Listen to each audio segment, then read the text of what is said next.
Welcome to Razep Africa, the heartbeat of the continent in one show. Here, we celebrate Africa not as a headline, but as a home full of ideas, courage, flavor, and future. This is where we talk about everything Africa. The politics that shape our nations, the innovations that shift our economies, the culture that colors our lives, the challenges we face with honesty, and the victories we are building one story at a time. On this show, no topic is swept aside. We are unfiltered and we are intentional. We bring you experts from across the continent and the world. Voices that know, voices that live the African experience, voices that are shaping the next chapter of our story. Let your spirit rise. We don't just tell Africa's story, we own it. Join Joy Asonye on Razep Africa, Monday to Friday at 11 a.m. to 12 noon on Global Television.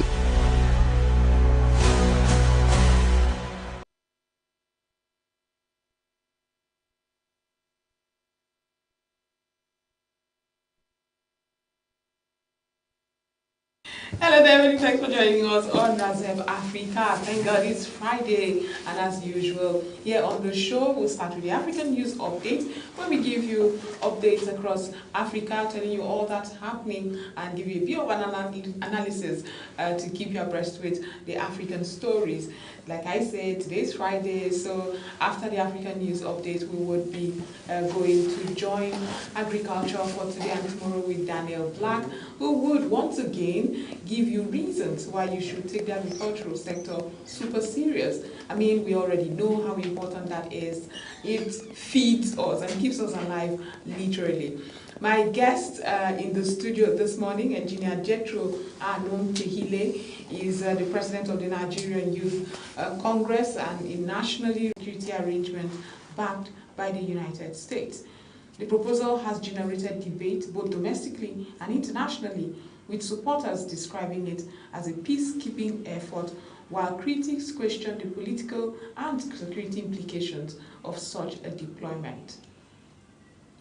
Finally, South African authorities are intensifying a nationwide crackdown on illegal immigration as the government responds to growing public concerns over undocumented migration. The National Joint Operational and Intelligence Structure is expected to provide further updates on enforcement operations, while officials insist the exercise is being carried out within the framework of the law. And that's it for the African News Update. We go for a quick break. When we return, we have our guest that is seated right now, but it's time for the agriculture for today and tomorrow, after which we get into the conversation. Stay with us.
In the heart of our field lies the future of agriculture, sustainable, innovative, and powered by smart solutions from the rich soil of Africa to high-tech farms around the globe.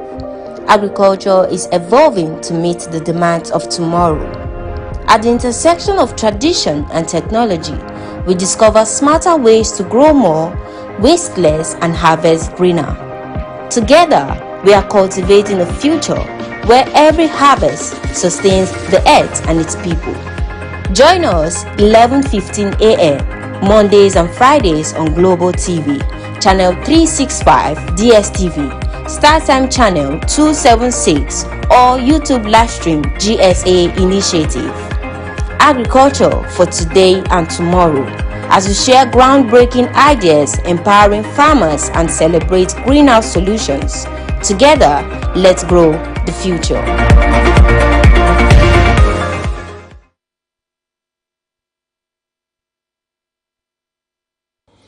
Hello and welcome to another exciting episode of Agriculture for Today and Tomorrow, the television program where we educate, inspire, and empower farmers, agribusiness, entrepreneurs, investors, and everyone passionate about transforming agriculture into a profitable and sustainable enterprise. As you know, this is a media for agriculture development project of Growth for Sustainable Agriculture Initiative, an agri-focused NGO helping farmers adopt sustainable farming practices. I am your host, Daniel Black, and today's discussion focuses on export products of Nigerian palm oil.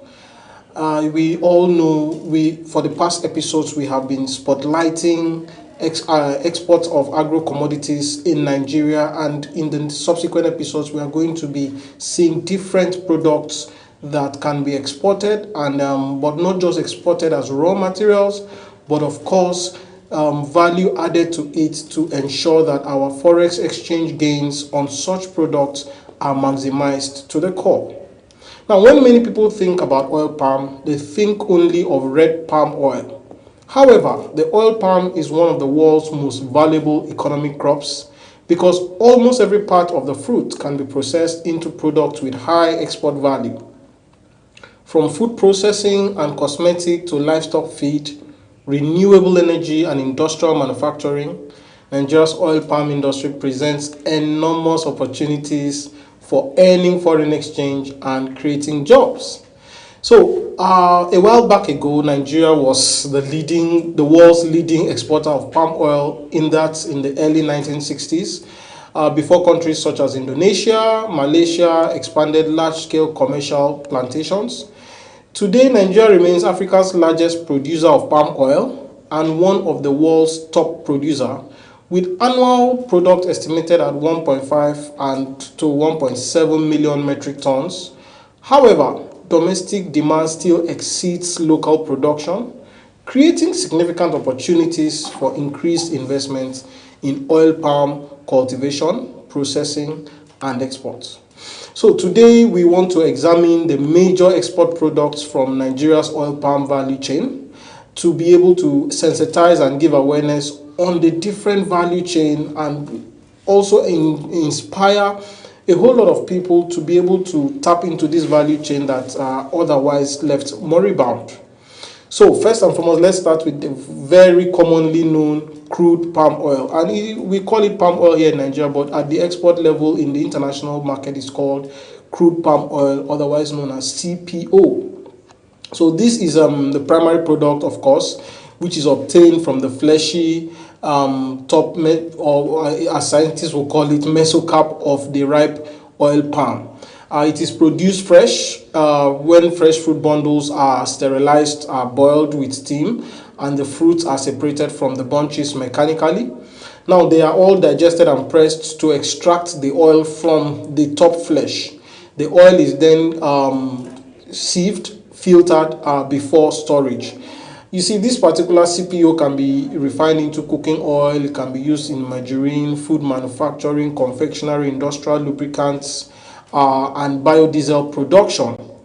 Now, after the crude palm oil that we all know, there is the refined palm oil, otherwise known as RBD, refined, bleached, and deodorized palm oil. Now, this is a higher industrial grade of palm oil, refined, bleached, and deodorized palm oil, which is a higher value product obtained after removing impurities, color, pigment, and odor from crude palm oil. Now, this one is done, it undergoes refining, bleaching, and deodorization before it is being packaged for industrial and household use. It is used as cooking oil, it is used in instant noodles, bakeries, restaurants, hotels, and food processing industries. Now, the third product that we can also get from the oil palm value chain is palm kernel oil, the PKO. The palm kernel oil is extracted from the kernel found inside the palm nut and differs completely from crude palm oil. So this is not the one taken from the mesocarp, from the top fleshy part, is the one taken from the kernel inside the oil. It is produced in two ways, from hot pressed and cold pressed. When you crack the palm kernel to obtain when you crack the nuts to obtain the kernels, which are dried mechanically and pressed or solvent extracted to obtain this oil. This oil can be used for cosmetics, soap manufacturing, pharmaceuticals, detergents, candles, and personal care products. Now, after that, we can also have the palm kernel cake. Now, the palm kernel cake is the solid residue remaining after extracting the palm kernel oil. That's the PKO. After extracting the PKO, that residue is called the palm kernel cake. And it is produced after the oil has been removed from the kernels. The remaining is pressed, cake is dried, and it is milled. It can be used as high-protein livestock feed for poultry, cattle, sheep, goats, and fish farming. It is a high-protein source meal. Then, of course, we have the palm kernel shell, which is the hard shell that surrounds the palm kernel. The shell is separated from the kernel during the nut cracking process. It is cleaned and it is dried for export. And of course, the major uses include biomass fuel, industrial boilers, electricity generation, activated carbon production, and all that. Now we go to some more industrial scale byproduct of the oil palm industry, which is the palm olein. Palm olein is the liquid fraction obtained after refining and fractionating palm oil. By the time when we say fractionating, applying high temperature to it, the oil divides into different forms, and one of them is called the palm olein. It is produced when it is cooked under controlled conditions, causing it to separate into liquid and solid fractions. Now, major uses are premium cooking oil, food processing, frying, and frying applications. Now, we also have what we call the palm stearin. The palm stearin is another industrial grade byproduct of palm oil. It is the solid fraction produced during palm oil fractionation. And then this is the solid residue that is gotten when palm oil is treated to that high level of heat. And then this palm stearin can be used to do margarine production, bakery shortening, candle manufacturing, soap production, industrial lubricants. Now, all these are the byproducts that can be gotten from oil, and all these are export standard products of the palm oil. Now, major oil palm producing states where you can source this, and any state that produces oil palm is a state where you can find any of these products that we have mentioned. And so many young people are at home feeling like they do not have jobs. You can scour the internet and find international buyers of any of these 8 products that have been mentioned, and then you can go through these states. Of course, thank God for internet. Before you even have to invest any form of transportation, any form of logistics, you can actually make inquiries on the internet. So in states like Akwa Ibom, Edo, Cross River, Delta Rivers, Imo, Abia, Ondo, Bayelsa, you can find large commercial quantity of oil palm plantations and oil palm processing. Of course, there are few states in the north like Kwara, and that's the middle belt, and of course up north like Kano State, where some degree of oil palm processing is also being done. But these states are places where you can have, because of their favorable rainfall, fertile soil, climatic conditions that support this commercial oil palm production, you can find them there. And just to also enlighten you, since we are talking about export quality, there are some standards that you have to understand, because you do not just go into the mill and say, give me oil, or give me palm kernel cake, or give me any of these products, and you take it into the international market. It may fly in the local market, but to compete successfully in the international market, exporters must ensure that their products meet buyer specification and international quality standards, such as proper grading and quality control. Like the crude palm oil, or even the refined bleached deodorized palm oil, it has its own moisture content from different countries. It has the free fatty acid content from different countries. It has color specification, so you have to be sure that you are processing, you are aggregating the exact type and grade of quality that is expected from that country. What is expected in Europe is not what is expected in America, is not what is expected in Asia. So you must be sure of that. Of course, we've mentioned acceptable moisture and free fatty acid levels. Of course, even your hygienic processing and packaging methods is also something you need to put into consideration if you're going into exportation. We have product traceability, compliance with phytosanitary requirements, inspection and certification by relevant Nigerian regulatory agencies before shipment. So you need to meet these standards to enhance your market acceptance and improve competitiveness of Nigerian oil palm products globally. And of course, before you even take your product out, you need to be a registered exporter with the Nigerian Export Promotion Council. Now, the Nigerian oil palm industry offers far greater opportunities than the production of just red palm oil alone. By investing in improved plantations, modern processing technologies, value addition, and compliance with international quality standards, Nigeria can significantly increase non-oil exports, generate employment, strengthen rural livelihoods, and of course, earn more foreign exchange for national development. That will be all we'll be taking on agriculture for today and tomorrow.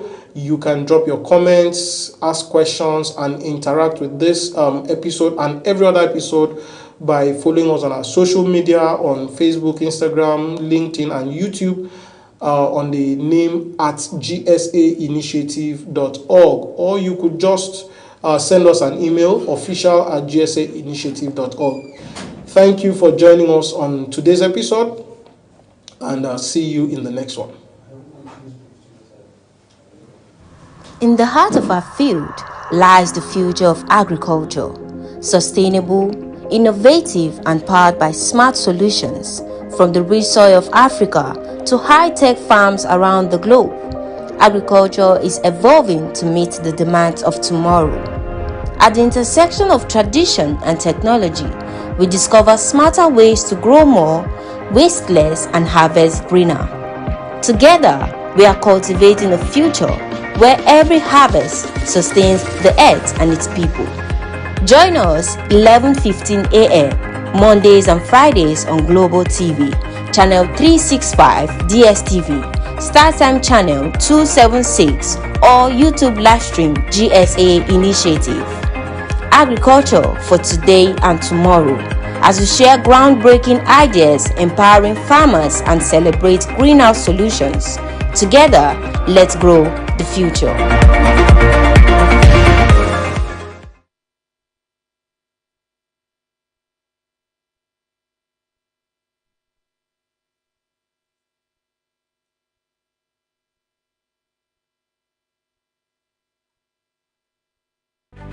Welcome to Razep Africa, the heartbeat of the continent in one show.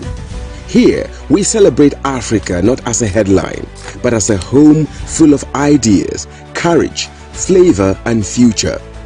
This is where we talk about everything Africa. The politics that shape our nations, the innovations that shift our economies, the culture that colors our lives, the challenges we face with honesty, and the victories we are building one story at a time. On this show, no topic is swept aside. We are unfiltered and we are intentional. We bring you experts from across the continent and the world. Voices that know, voices that live the African experience, voices that are shaping the next chapter of our story. Let your spirit rise. We don't just tell Africa's story, we own it. Join Joy Asonye on Razep Africa, Monday to Friday at 11 a.m. to 12 noon on Global Television.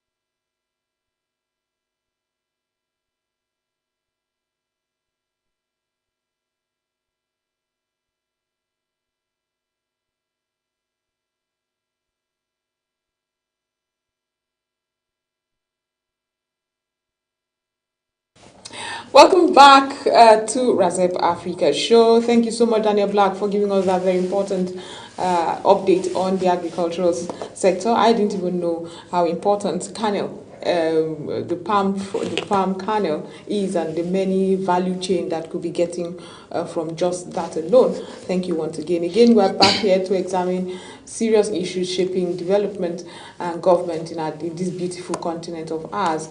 Nearly 50 years after the 1976 local government reform and the 1999 constitution recognizing local government, a landmark Supreme Court judgment in July 2024 directed that allocations should go straight to elected councils. But more than 2 years later, implementations remain patchy. Now, this morning, we ask very genuine questions.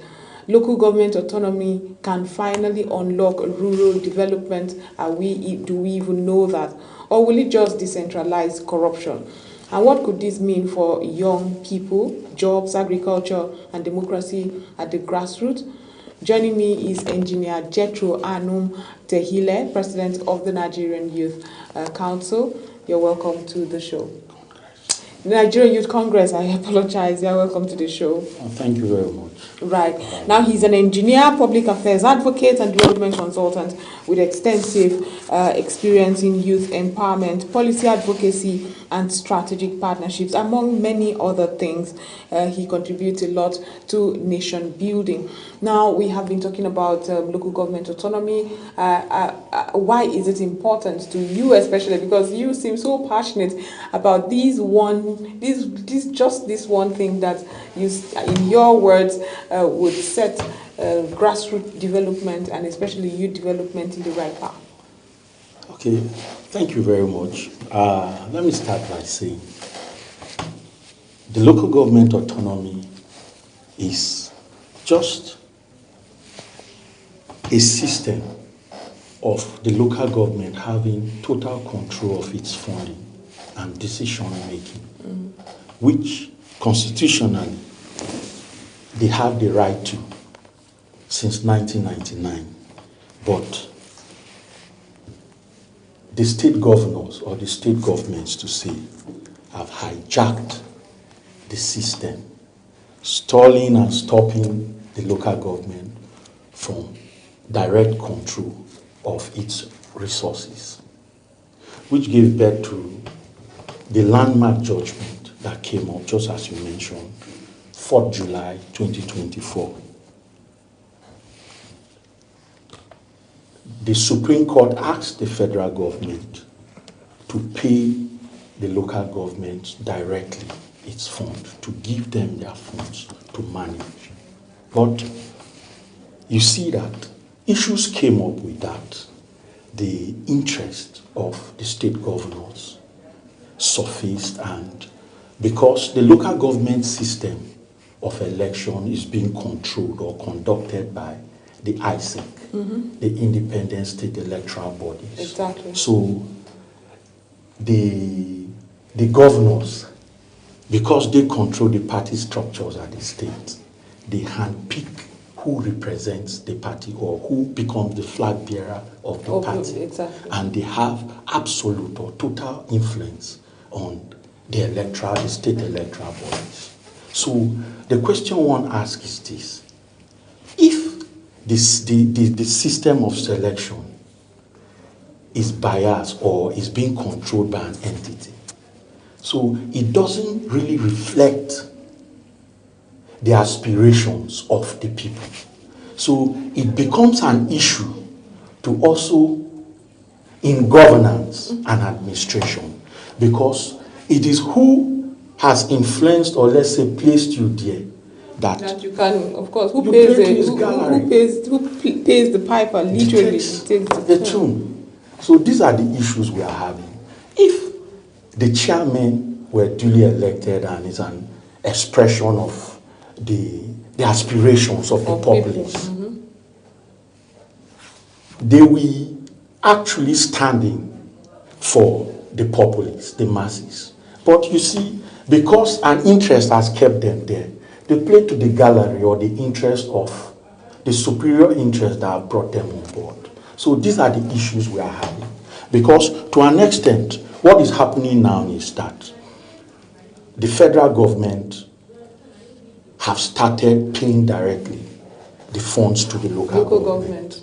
But the local government still behind the scene, going to MOUs with the state government to remit percentages back to them.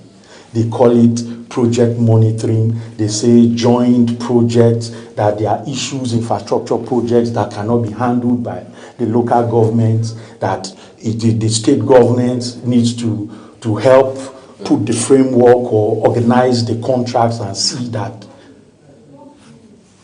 it is duly carried out. I So often these wonder, are the issues I around. often wonder really, if you are a president, the best you can do for your countryman is to say, let's have this financial autonomy for local government. But there's only so much powers you have over your governors as the president. What would you rather the president at this point would do? Because we've seen him, it seems to be something that's very important to him. He's really struggling with these governors to say, let the local government also thrive. Let's see development from the grassroots up. Stop, he recently was quoted to say, stop with the bridges and the construction work when there is little or no human capital development. And you're not seeing governance trickle to local government. And because these governors just hold so tight to what they call their political structures, which brings about the local government and all that. So my question to you is, we are at a crossroads. If you were president, what executive powers would you, deploy at this moment? I would like to say this. In life, you can't cry more than the bereaved. Absolutely. Yeah, so it's a system. The Supreme Court has given a verdict, and that verdict becomes a law. Because when the AGF, the Attorney General, approached the National Assembly, the National Assembly said, the Supreme Court judgment has become a law in its entirety and practice. So go ahead and do the implementation. So the framework for the implementation, the guideline on the local government autonomy, administration of funds, and public funds management or accountability, it must be structured by the AGF and the Federal Ministry of Finance. We are so lucky in this dispensation that we have a very vibrant, articulate, and clear-headed Minister of Finance. So to me, I feel the president has done his best. And now, it's not as if the autonomy doesn't have 100% implementation. The monies go direct to the local governments. But the local governments in return willingly give the money back to the state government, which is not supposed to be. Right. But I also ask, the local government council do not enjoy autonomy. The local government chairman does not enjoy immunity, rather. That's what I wanted to say. They do not enjoy immunity. They can be impeached. But how do we awaken the conscience of citizens, electorates, to say, this was budgeted for this is how much comes to the local government at this point, was budgeted for this and this, and we are holding you accountable, we will not vote you back in, we want you impeached. Do we have that kind of vibrant, educated populace? Because I think that's the only option that I can see at this point. Okay, all these you see, it all begins with the process of selection. To me or to us as a Congress, we see that the permanent solutions to these issues is the constitutional review, taking the powers from the state electoral bodies and handing it over to the National Independent Electoral Commission. This is the only way that these things can work. When you come on board as a result of the willful support of the people, they vote you into power, you have the authority to exercise the franchise given to you, to administer administration and development to the people. Exactly. You owe the people a duty, not the stooge, or let's say the interest that brought you there. Because the mandate given to you was the mandate of the people. Exactly. So you owe them accountability of how you manage their funds. It is your duty to bring about developmental projects, to add value, grassroots development. But you also know how governors have become emperors in their states. Do you think there's a local government chairman that has it in him to challenge the governor when he says, listen, these monies are coming in, I need us to come together, I need to collaborate with you, I need a certain percentage, like we hear, but we are unable to really pinpoint. Again, you've also heard about a local government chairman who openly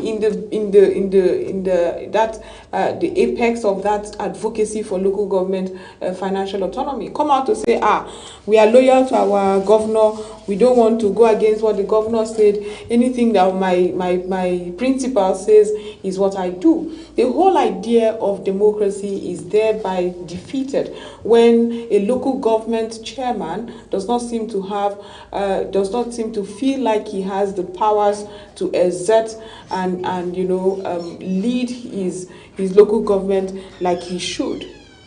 So what do you think should be done? Because this same local government chairman understand the powers that the governors exert, and we have videos of local government chairmen lying flat for their governors.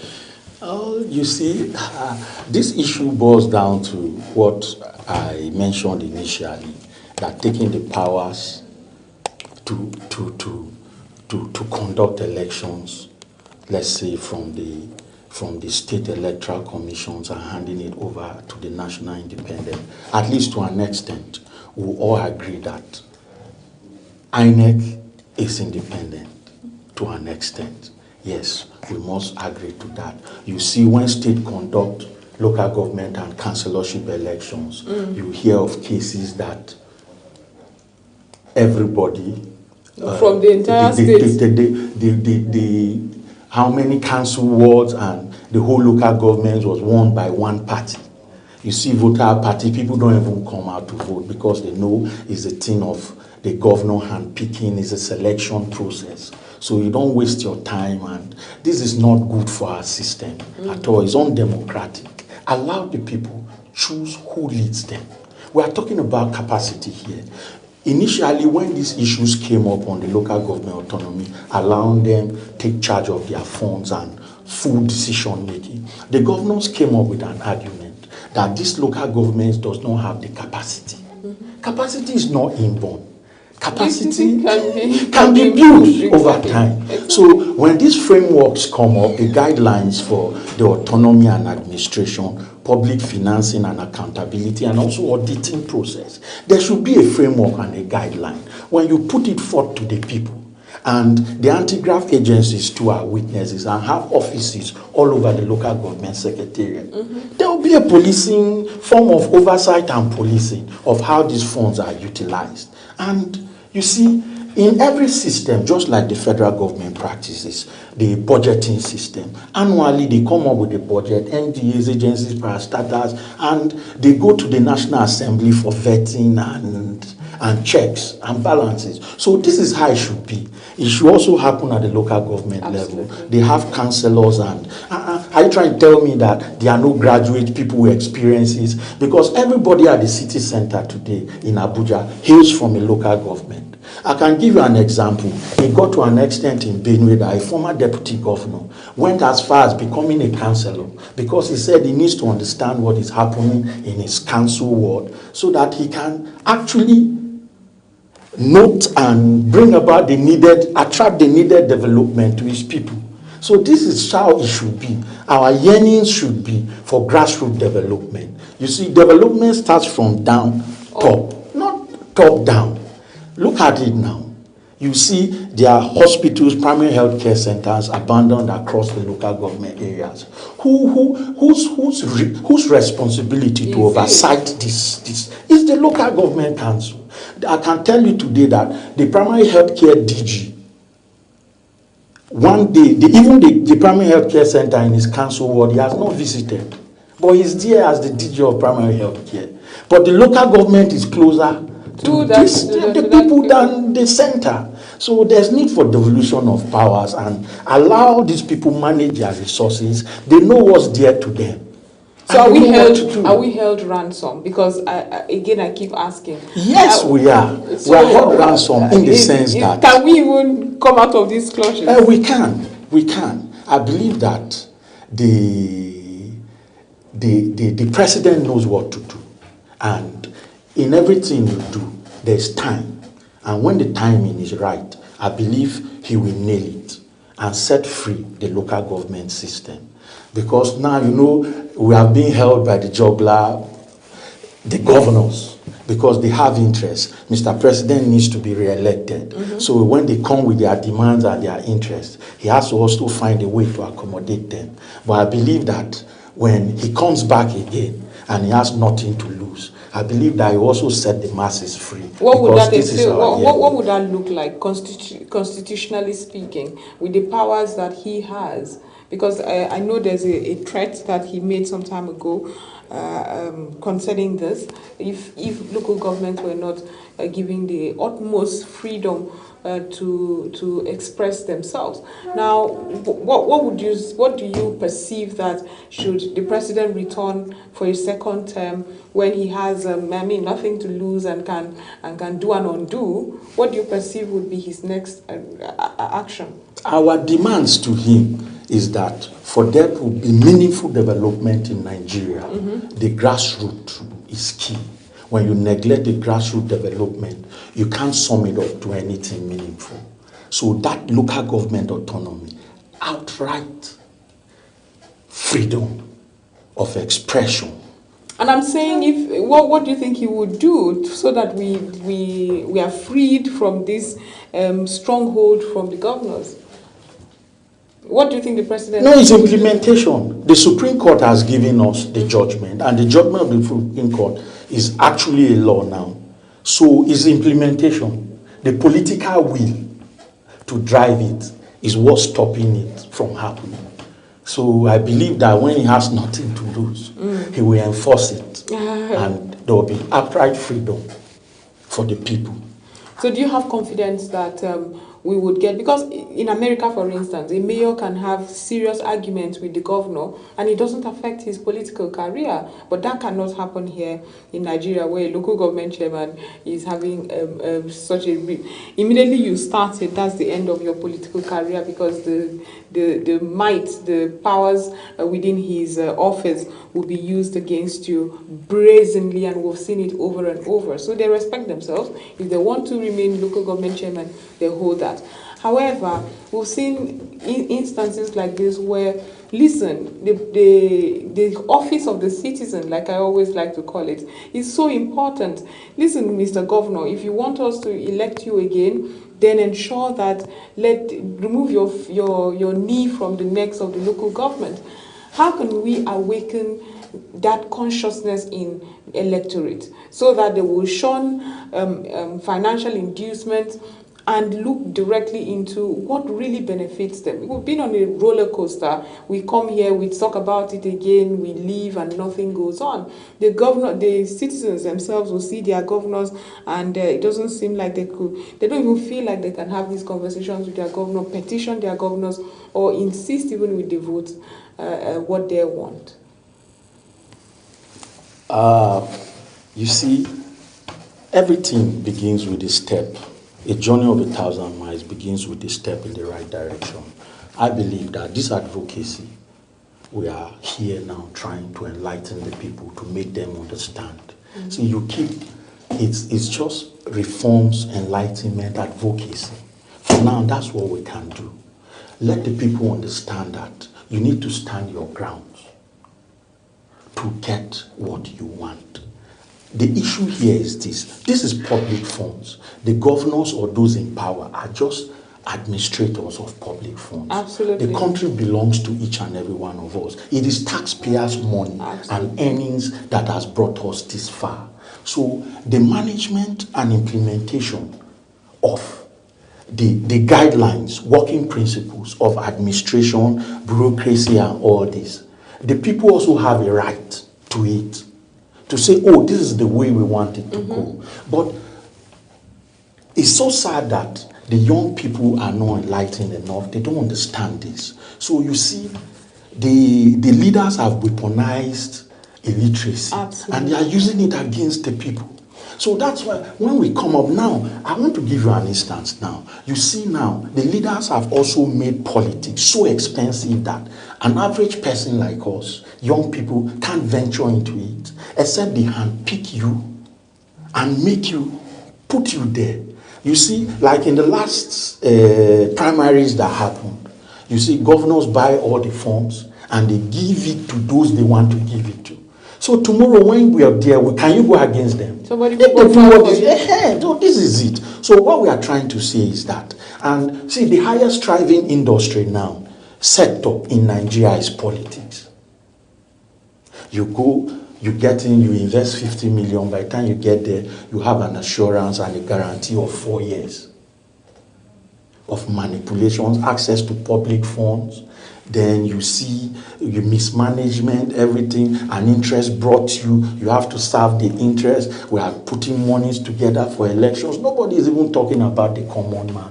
The common man too does not even know his rights. So how can you even come and solicit for what is due you when you don't know what is there for you? So I see it as a disheartening situation, to say. It honestly because is. You see, and I remember we were having a conversation the other day, and you were talking about your local government, for instance, where mobile networks is being doing.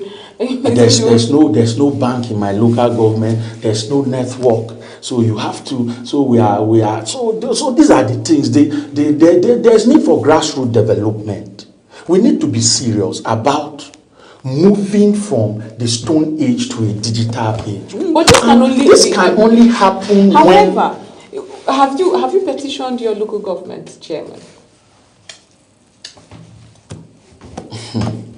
I have not, because I know he doesn't even have access to the funds. Whatever comes to the pool is taken back for the so-called nomenclatures, or let's say programs or projects that the state governor has or said he wants to execute. Again, so what is given to them is just stipends for just security and wage bill. Okay, for some people watching us right now and are wondering, why is he so insistent on this local government financial autonomy? Don't fix it when it ain't broken, because we've seen a lot of people say, but well, the governors will still have control.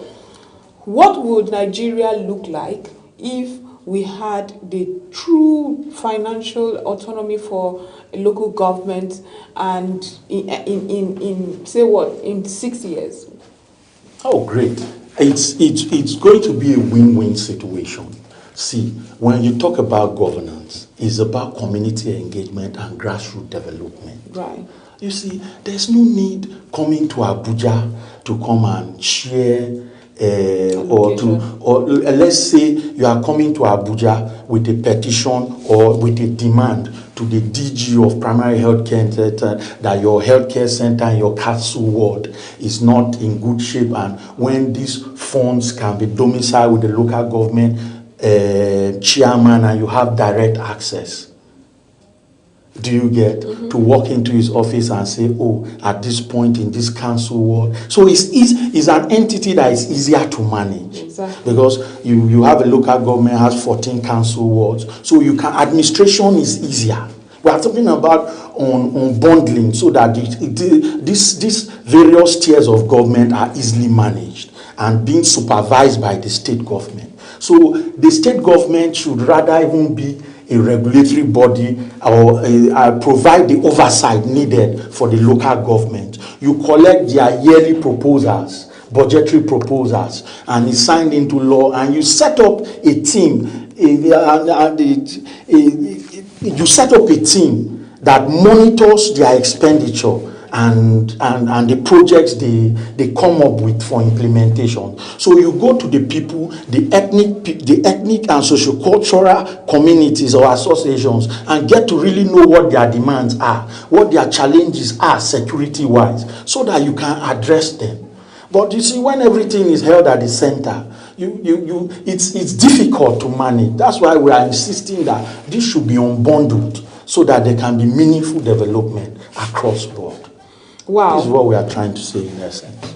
Absolutely, and I see where we are in a quagmire where it seems like we're taking one step and two steps backwards. The governors seem to still find a way, to get their way out from this largesse that comes into not just the state but the local government as well. So I guess my final question will be, if you had the opportunity to redesign Nigerian local government system, would you still leave it? Is it working? Should we change the whole design? Maybe we don't even need local government. But if you have an opportunity, you're an engineer, to design Nigeria's government system today, what are the reforms you would implement immediately? The local government is a creation of the constitution. Maybe we need mayors. Maybe we don't need local government. But mayors too, there's a system that brings them on board. Absolutely. Well, you see, what we need to do is this. We actually need a constitutional review. Review? Yes. And to me, making INEC, the Independent Electoral Commission, handle everything election in Nigeria. Without the state independent electoral Yes, bodies. that should be abolished and the powers be given to the INEC to handle. That's where these reforms actually starts from, because the state system is already biased. The governor appoints and he oversees everything. So that system is biased. When the system of selection is not credible, it becomes an issue. So this is it. Then secondly, the framework and guidelines for local government expenditure should be clearly stated with all the oversight, audit, accountability, public finance management. That capacity should be built and it should be spelled out so that it becomes a document that anybody coming to office as an elected council chairman knows that if I go against this, EFCC is somewhere, the anti-graft are there waiting. So they should be auditing, just like the federal system of government is audited. So there must be checks and balances. That's two. Then thirdly,